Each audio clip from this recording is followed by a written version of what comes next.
Good evening. This is Surreal, as Andre said, and today I'm going to present a kind of a mixed topic, which is going to be a story about how one team has dominated the world for 20 years. I'll get to that.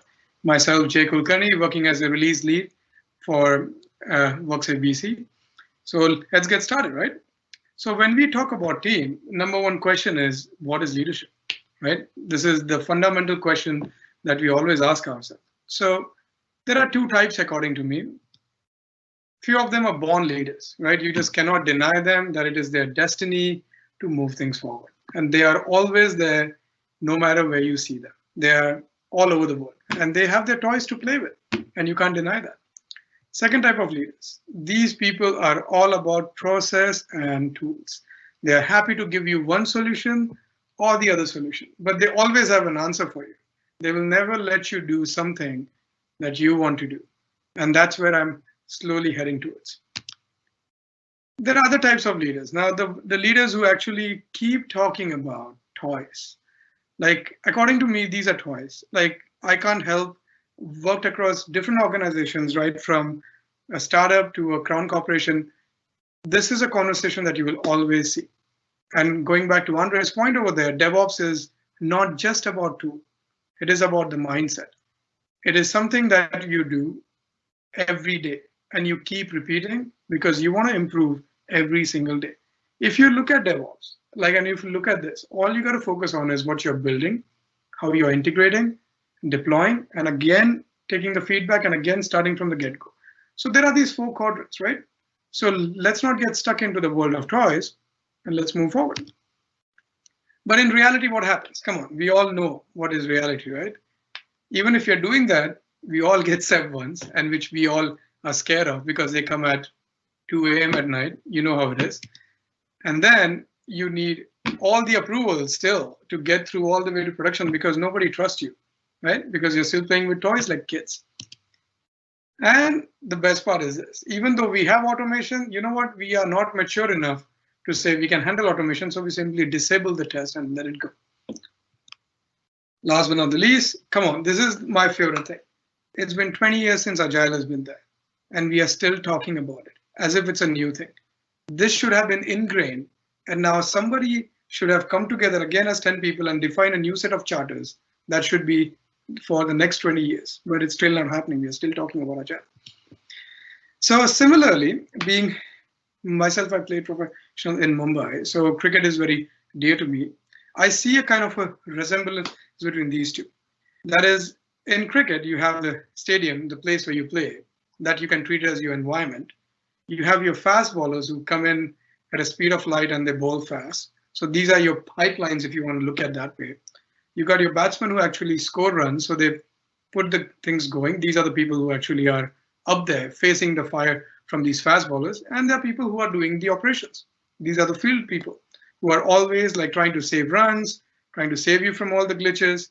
So similarly in cricket as well, there are these four quadrants that you need to focus. Similarly in dev, you have the dev, right? You build it, you test it, you deploy it, and again, you support it. A similar cycle. Keeping this motion, I would like to continue on this one and talk about a story which is very dear to my heart, to be honest. It's a story about how the West Indies team dominated 20 years in world cricket. And they built this team ground up. Obviously, they had the best fast bowlers, so they broke some jaws, but they won hearts all over the world.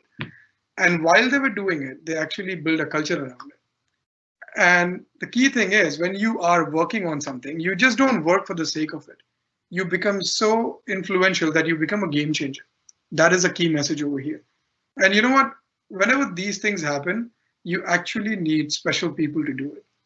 I mean to say special people as in as special as they are ordinary, but they turn out to be special. And we'll get to that.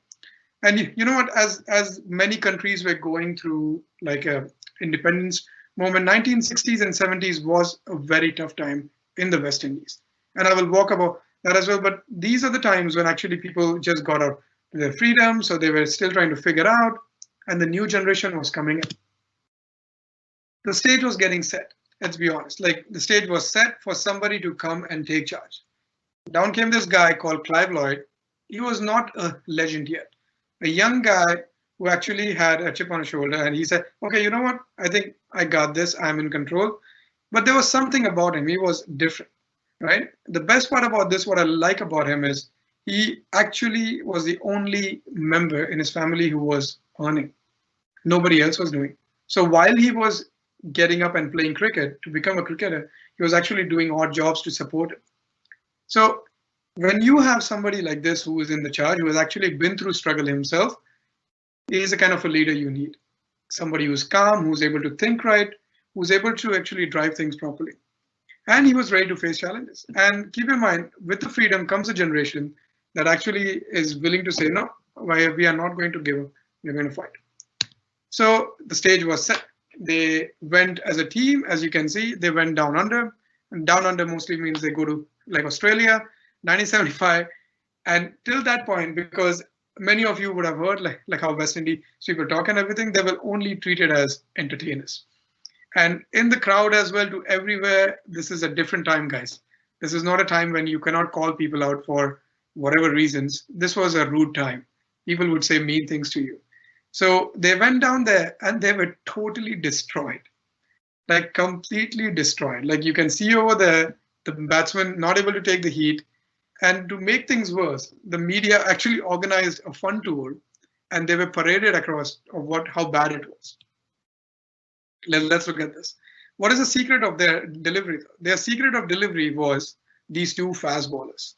So Jeff Thompson was the one from Australia who could throw at 99.8, and Dennis Lillee who could, this is his average. Dennis could easily throw 100 miles an hour. And if you want to know how many players are there in each team, there are 11 players in each team. And if you count in this picture over here, you will see all of them are standing right there. That is a hallmark of confidence that these fast bowlers had. They had quality people who could deliver fast and precision, and people feared them. And that's it. That was the Aussie secret. They were good at it. They were world number ones. You cannot take it away from them, right? Completely destroyed. West Indies came back to their home turf, and actually Clive Lloyd took a lot of heat, as usual, as leaders have to take the heat, by saying, okay, this is not a good thing. What you did is completely devastating. Now he's like, okay, no, he's like, I got this. What I'm going to do actually is I'm going to build a machinery right now. Very similar to how we talk about in DevOps. Is like, this is how I'm going to do it. So he actually went to the various West Indies islands, Trinidad, Tobago, and then he got all these young chaps under his belt. And he said, okay, you know what? I trust you guys. And there was a lot of bickering within the team about, oh, the batsmen are not doing well. Oh, the dev is not doing well. The QA never tests the code. The support people don't understand. He ended the bickering. He's like, guys, we can do this. If they can play this game, we got a new game. And let's unleash it. You know what? He found like these fast bowlers, and I'm going to quote them as over here. So the first one was Michael Holding. Now this guy was called as Whispering Death because he ran, and as an umpire, you can see over there the person who's like bending down. He had to keep turning back. Like, is he here? Is he here? Because this guy was so smooth, right? And then he would deliver with a rhythmic pace, and then simply knock you out at that position. Like he was so precise. His philosophy was just like, take it or get out. Andy Roberts, the next guy that he hired, he's technically called the hitman, because he has almost hit all the batsmen in the world somewhere in their ribs or on the pads or odd places that I cannot say at this moment. He hardly smiled. And if you see his speed, this is lightning fast, guys. If you imagine a cork ball coming towards your way at 100 kilometers an hour, you better watch out for that. If one of the best actions, his attitude was, I never complain. Like he had two special fastballs which would just knock people out. People could not play him. Joe Garner, the famous guy, he's called as the Big Bird. He's 6'8", right? 95 miles an hour. Okay, being a giant, he was gentle, but he was smiling. But this guy was a tough guy. He actually was the one who could read any game properly and would make changes as required, though. Crazy people. Last but not the least, he is called as Colin Crawford, like the menace to society was his nickname, though. Smiling assassin, another one. This guy is the go-to guy for the captain. So he basically got all of these people like together and he would keep them happy. And he had such a weird action that nobody could understand him. So why I'm talking about these four people, right? Because these four people actually unleashed the fire in the 1976 England tour, where if you can see the name over here, it's called Tony Greig. Tony Greig was the captain of England back then, and he made a really bad comment. He said, I'll make them grovel, because as they always do, what can they do, right? And then this was enough. And Clive Lloyd said, guys, do you need any other motivation? So whatever we have learned and got quick feedback loops on, let's unleash it. The heat was turned on. These 4 ballers, with all the energy they had, kept on balling, and it was just breathing fire. And then you can see over here, and when Tony Greig came to it, that's it. The 11 people were waiting to take on him, and the stumps goes off, as you can see in the second picture over here. And at the end, the English media, for being funny as usual, it says, okay, I'm growling, and the Joker Greg cheered on as his back on his knees. So this is, again, just the first time when they could get a quick feedback loop by saying, okay, this formula that we are trying out with 4 fast bowlers, it's actually working. All of a sudden, when these people started to win, now this is where the game-changing aspect comes into picture.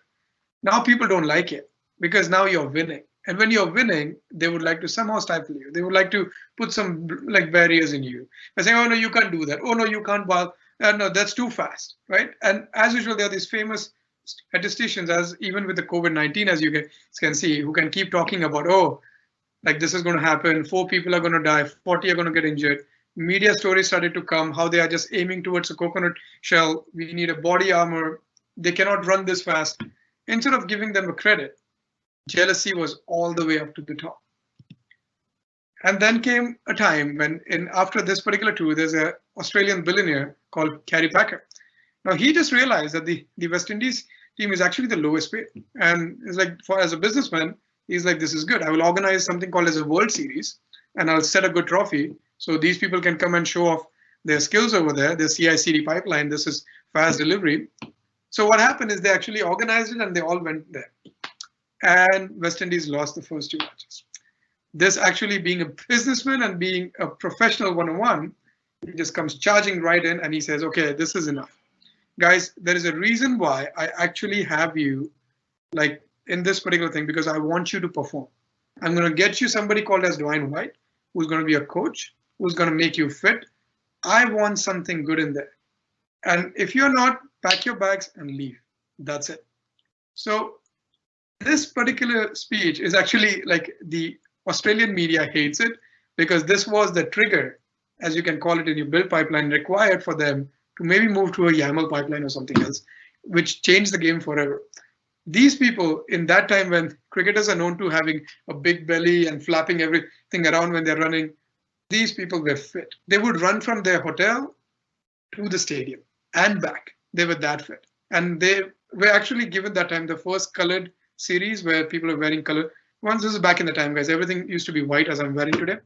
And they were the pink fast bowlers. And then this changed the game forever, because now these people were fit. And this was a show of a showmanship. They were delivering fast. They were fielding well. Everything was falling the way they wanted to do it. Again, now this is where the action is. Now they're going back in 1979 to the same team that they faced in 1975. Now that you got your tight feedback loops, you actually figured out what you're doing. You are actually going against the best in the world. So now the fire is going to meet fire.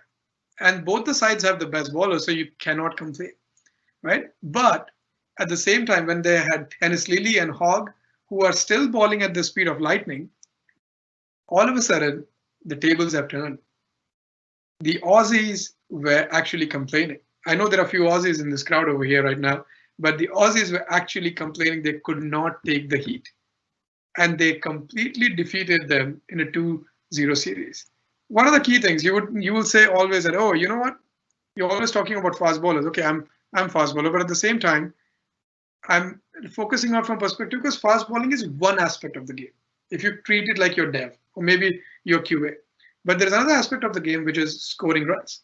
You had somebody called Vivian Richards. In that time, if you imagine now that there is a helmets and all these gears are there, Vivian Richards never wore a helmet, never facing this. A few times he has got hit. He would always come and look at you and say, ball me 6 bounces. I don't mind. He actually dictated the game. Not that the fast bowlers dictated the game. He was called the master blaster. He used to hit it so hard that people actually would move their hands away by saying, no, I'm not catching this ball.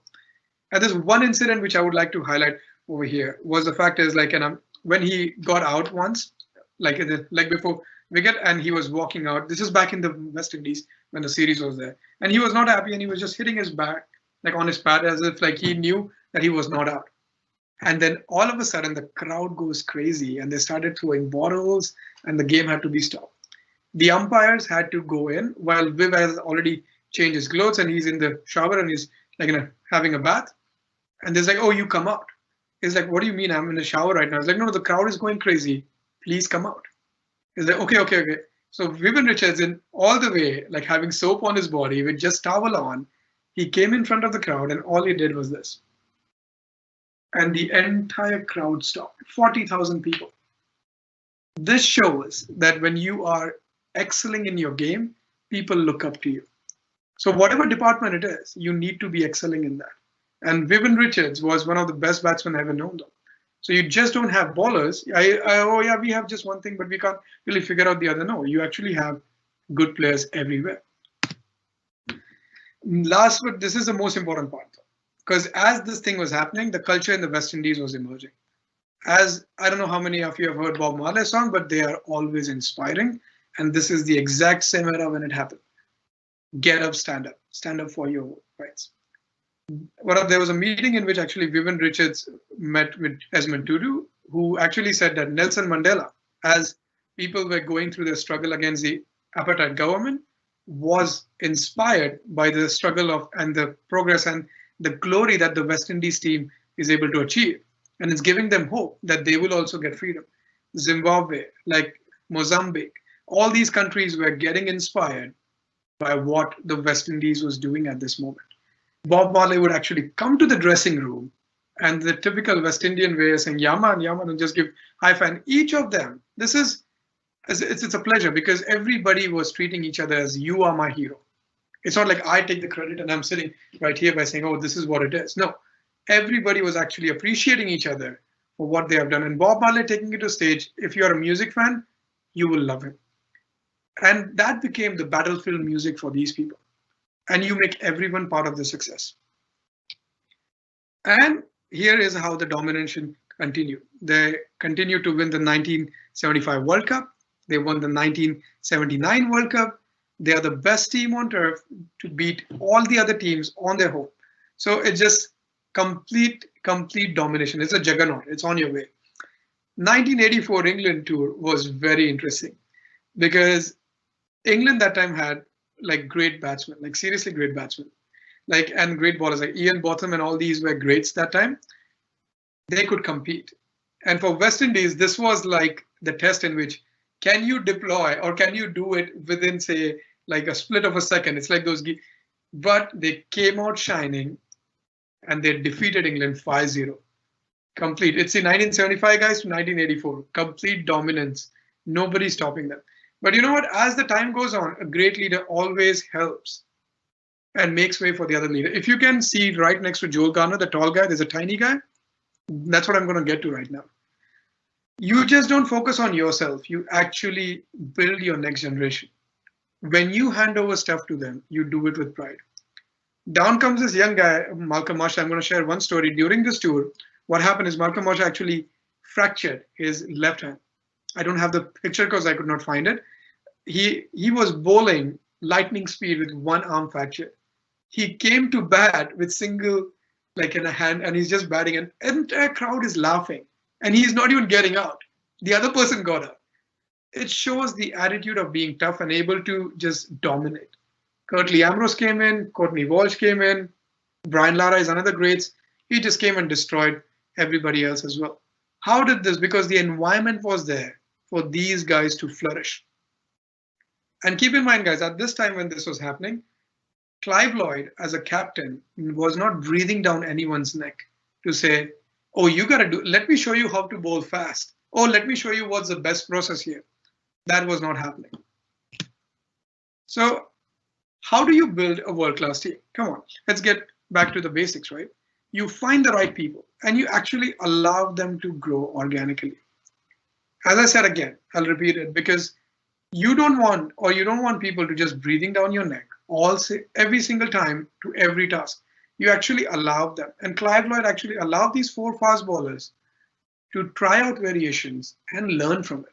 All he did is he was reading the game, he was helping them out, whatever problems they had. Vivian Richards was under him, he took over the captaincy. The next thing, it's never about the processes and the tool.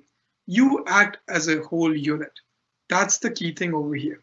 If you don't act as a whole unit, why are you as a team? Because even if you see 11, and currently all the sizes of the dev teams is 10, right? Maximum. It's the same as your own cricket team. And as I said, you need to be fit in all aspects of the game. You need to be ready to face all the challenges. Oh, my dev is good, but my QA is not good. Oh, my release is not good. My support is not good. No. This team actually was brilliant in fielding, batting, bowling, understanding the situation. No matter what turf they played on, they played it the way they wanted to play it. That's the beauty. And in the end, I know I've only got 5 seconds over here. I'm going to take 10 more seconds. I'm going to say the fact is like they actually set standards. They actually are the ones who set standards and they broke records. Nobody at that time, keep in mind, guys, Google is not available, right? There is no best practices. It's all about you. We are still humans. And as COVID-19 makes it very clear, we work together. That is the only way you do it. You just don't go Google and, oh, these are the best practices. And okay, we are following best practices. We are doing good. No, set your own standards. Break something, do something. Last but not the least, so there's one particular lyrics from Bob Marley which I truly like. It says, emancipate yourself from mental slavery. None but ourselves can free our mind. Have no fear for atomic energy because none of them can stop the time. And always get up, stand up for your rights, get up, stand up. Don't give up the fight. No matter it's COVID, no matter it's what, we're going to come out of it. And as a team, as a leader, you need everyone to organically grow, because when everyone grows, all the leaves grow, the entire tree will grow. Thank you very much.